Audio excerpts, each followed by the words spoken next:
નમસ્કાર મિત્રો, વ્યાસ પંચાંગ શાસ્ત્રી અમિત વ્યાસ. આજે આપણે જોઈએ મકર સંક્રાંતિ વિશે. સંવંત 2082ની મકર સંક્રાંતિ અને તેનું ફળ તેમજ 12 રાશિઓની આપણે ફળ જોઈએ.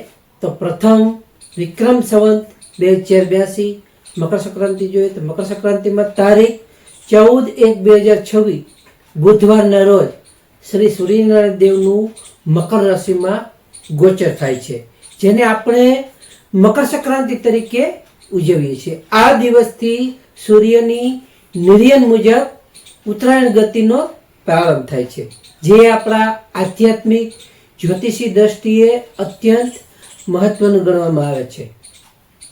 આ ગોચર સંક્રાંતિનો સમય આપણે જોઈએ તો સમય 12 રાશિઓ પર પ્રભાવ અને અન્ય વિગતો આપણે જોઈએ. તો પ્રથમ આપણે મકર સંક્રાંતિ ઈસવીસન 2026 મુહૂર્ત અને સમય તેમનો જોઈએ. તો પ્રથમ કે શ્રી સૂર્યનારાયણ દેવનો મકર રાશિમાં પ્રવેશ કે તારીખ 14/1/2026 બુધવારના 15:06:59 મકર રાશિમાં નિર્યન પદ્ધતિ પ્રવેશ કરે છે. તેમનું મૂર્તિ 30 સામ્યાદ છે. સંક્રાંતિનો પુણ્યતમ કાળ જોઈએ તો પુણ્યતમ કાળ તારીખ 14/1/2026 15:07 એટલે કે બપોરના 3:07 થી સાંજના 16:57 એટલે કે 4:07 સુધી જે જૂનાગઢ મુજબ દર્શાવેલ છે. સંક્રાંતિનો પુણ્યતર કાળ જોઈએ તો સંક્રાંતિનો પુણ્યતર કાળ તારીખ 14/1/2026 ના 15:07 એટલે કે બપોરના 3:07 થી સૂર્યાસ્ત સુધીનો છે. સંક્રાંતિનો મહાપુણ્યકાળ જોઈએ તો સંક્રાંતિનો પુણ્યકાળ છે તારીખ 14/1/2026 ના 15:07 એટલે કે બપોરના 3:07 થી સૂર્યાસ્ત સુધીનો છે. હવે આપણે સંક્રાંતિમાં 12 રાશિઓનું ગોચર ફળ આપણે વિસ્તારપૂર્વક જોઈએ કે કેવો પ્રભાવ પડે છે 12 રાશિઓમાં. કે 12 રાશિઓ પ્રથમ મેષ રાશિ જોઈએ કે મેષ રાશિઓ માટે 10મા સ્થાનમાં છે. 10મું સ્થાન કાર્યક્ષેત્રે જબરદસ્ત અને સફળતામાં વધારો તમને મળશે. મેષ રાશિવાળા માટે નોકરીમાં પ્રમોશન અને સત્તામાં સારો એવો વધારો થઈ શકે છે. તમારા પિતા સાથેના સંબંધો સારી રીતે સુધરશે, તેમજ સરકારી કામોમાં પણ તમને સફળતાઓ મળી શકે છે. વૃષભ રાશિ જોઈએ કે વૃષભ રાશિમાં કે 9મું સ્થાન છે કે 9મા સ્થાન ભાગ્યનો સાથ એટલે તમને ભાગ્યનો સાથ પૂરેપૂરો સારી એવી રીતે મળી શકે છે. તેમજ તમને ધાર્મિક યાત્રા કે વિદેશ પ્રવાસના પણ સારા એવા યોગો છે, જેથી તમે વિદેશ યાત્રા કે ધાર્મિક પ્રવાસ પણ સારી એવી રીતે કરી શકો છો. પિતાના સ્વાસ્થ્યનું ધ્યાન રાખવું તેમજ ઉચ્ચ અભ્યાસ કરતા વિદ્યાર્થીઓ માટે સારો સમય છે. મિથુન રાશિ જોઈએ. મિથુન રાશિમાં 8મું સ્થાન છે. એ 8મું સ્થાન છે એ તમારા સ્વાસ્થ્ય બાબતે તમારે થોડું સાવધાન રહેવું ખૂબ જરૂરી છે. તમારે વાહન ચલાવવામાં પણ કાળજી રાખવી જરૂરી રહી શકે છે. તમારે અણધાર્ય ખર્ચાઓ પણ આવી શકે છે, જે આધ્યાત્મિકતા અને ગૂઢ વિદ્યામાં તમારી રુચિ સારી એવી વધારી શકે છે. કર્ક રાશિ જોઈએ. કર્ક રાશિમાં 7મું સ્થાન છે. 7મું સ્થાન છે એ લગ્ન જીવન અને ભાગીદારીમાં મિશ્ર ફળ તમને આપી શકે છે. તમારા જીવનસાથી સાથે અહંકારનો તમારે ટકરાવ થઈ શકે છે, તે ટકરાવ તમારે ટાળવો. તેમજ સામાજિક માન સન્માન તમારું સારું વધી શકે છે, પણ તમારે થોડો માનસિક તણાવ રહી શકે છે. સિંહ રાશિ જોઈએ. સિંહ રાશિમાં 6મું સ્થાન છે. 6મું સ્થાન છે એ શત્રુઓ પર તમને વિજય ચોક્કસ મળી શકશે. તેમજ તમારી જૂની બીમારીઓથી તમને રાહત સારી એવી મળી શકે છે. તેમજ તમને કોર્ટ કચેરીના કામમાં પણ સારી એવી સફળતાઓ મળી શકે છે. તેમજ તમને નોકરી કરતા જાતકો માટે પ્રગતિકારક અને સારો એવો સમય છે. કન્યા રાશિમાં 5મું સ્થાન છે કે 5મું સ્થાન સંતાન પક્ષે તમને થોડી ચિંતા રહી શકે છે, જેમાં તમને પ્રેમ સંબંધોમાં થોડી ગેરસમજ થઈ શકે છે, જેથી તમારે થોડી ગેરસમજ ટાળવી. તમારે બૌદ્ધિક ક્ષમતામાં પણ વધારો થઈ શકે છે, તેમજ તમારી આર્થિક રીતે સ્થિતિ સામાન્ય થોડી એવી રહી શકે છે. તુલા રાશિ જોઈએ, તુલા રાશિમાં ચોથું સ્થાન છે કે ચોથું સ્થાન કૌટુંબિક સુખમાં તમને વધારો સારો એવો જોવા મળી શકે છે. આ જેમ કે મકાન, વાહનના ખરીદ વેચાણ માટે અત્યંત અને સારો એવો સમય છે. તમારા માતાના સ્વાસ્થ્યની તમારે ખાસ કાળજી લેવી જરૂરી રહી શકે છે. અનેક કાર્યસ્થળે થોડો વધુ પરિશ્રમ કરવો તમારે પડી શકે છે, એટલે અમુક તમારા કાર્યક્ષેત્રે તમારે વધુ પરિશ્રમ કરવો પડશે. વૃશ્ચિક રાશિ જોઈએ કે વૃશ્ચિક રાશિમાં ત્રીજું સ્થાન છે.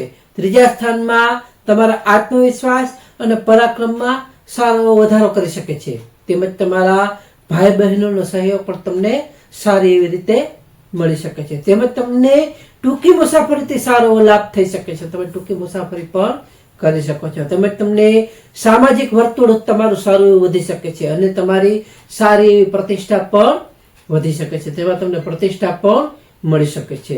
ધન રાશિ જોઈએ, ધન રાશિમાં બીજું સ્થાન છે. બીજું સ્થાન તમને આર્થિક રીતે ખૂબ જ લાભદાયી સમય, જેમ કે વાણી પ્રભાવશાળી તમારી બની શકે છે, તેમજ તમારા પરિવારમાં કોઈ શુભ પ્રસંગ સારો એવો આવી શકે છે, તેમજ તમારી બચતમાં પણ સારો વધારો થઈ શકે છે. મકર રાશિ જોઈએ, મકર રાશિમાં પ્રથમ સ્થાનમાં છે, એટલે કે સૂર્ય તમારી જ રાશિમાં આવતા તમારો આત્મબળ સારું એવું વધી શકે છે. તમારા સ્વાસ્થ્યનું ધ્યાન રાખવું તમારે ખાસ જરૂરી છે. તમારે પિત્ત સંબંધિત સમસ્યા પણ થઈ શકે છે, તેનું પણ ખાસ ધ્યાન રાખવું. તમારે ક્રોધ પર કાબુ રાખવો ખાસ જરૂરી છે. તમને ક્યારેક ક્રોધ પણ આવી શકે છે. તમારું માન સન્માનમાં તમારો વધારો થઈ શકે છે, જેથી તમારું માન સન્માન પણ સારી એવી રીતે વધી શકે છે. કુંભ રાશિ જોઈએ, કુંભ રાશિમાં 12મું સ્થાન છે કે 12મું સ્થાન ખર્ચમાં વધારો થઈ શકે છે, જેથી તમને અનિંદ્રા અથવા આંખની સમસ્યા થોડી રહી શકે છે. તમારે વિદેશ જવા ઈચ્છતા લોકો છે તેવા લોકો માટે સારી એવી તક તમને મળી શકે છે. આજે તમારા કાયદાકીય ગૂંચવણોથી પણ તમારે સારી એવી રીતે બચવું ખાસ જરૂરી છે. મીન રાશિ જોઈએ છેલ્લે, મીન રાશિમાં 11મું સ્થાન છે કે 11મા સ્થાનમાં આજે તમને આવકના નવા સ્ત્રોતો સારા એવા મળી શકે છે, તેમજ તમને ઈચ્છિત સફળતા અને આર્થિક લાભના સારા એવા યોગો પણ છે. તમારા મિત્રો અને મોટા ભાઈ બહેનોનો પણ તમને પૂરતો સાથ અને સહયોગ સારી એવી રીતે તમને મળી શકે છે, તેમજ તમારા રોકાણ માટે પણ તમને ઉત્તમ અને સારો એવો સમય છે.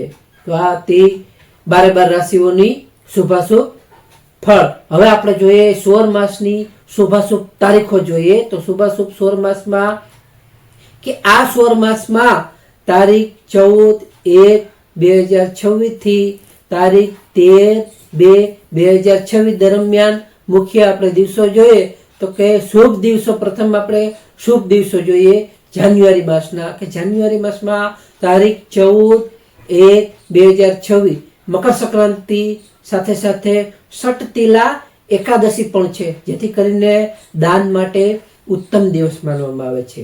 પછી આપણે 18 તારીખ જોઈએ કે 18/1/2026 એમાં એની સાથે મૌની અમાસ આવેલી છે, તે પણ ઉત્તમ દિવસ અને શુભ દિવસો છે. ત્રીજો આપણે જોઈએ 13 તારીખ કે 13/1/2026 વસંત પંચમી આવેલી છે. વસંત પંચમીમાં નવા કાર્યના પ્રારંભ માટે અત્યંત શુભ દિવસ આવેલો છે, ગણવામાં આવે છે. 25 તારીખ જોઈએ કે 25/1/2026 રથ સપ્તમી છે, જેથી કરીને ખાસ સૂર્ય પૂજા માટે અતિ શ્રેષ્ઠ દિવસ ગણવામાં આવે છે. આ શુભ દિવસ અતિ ઉત્તમ છે. ત્યારબાદ જોઈએ આપણે 1 ફેબ્રુઆરી કે તારીખ 1/2/2026 ફેબ્રુઆરીમાં માઘી પૂર્ણિમા આવે છે, કે માઘ પૂર્ણિમા અત્યંત શુભ અને ઉત્તમ દિવસ ગણવામાં આવે છે.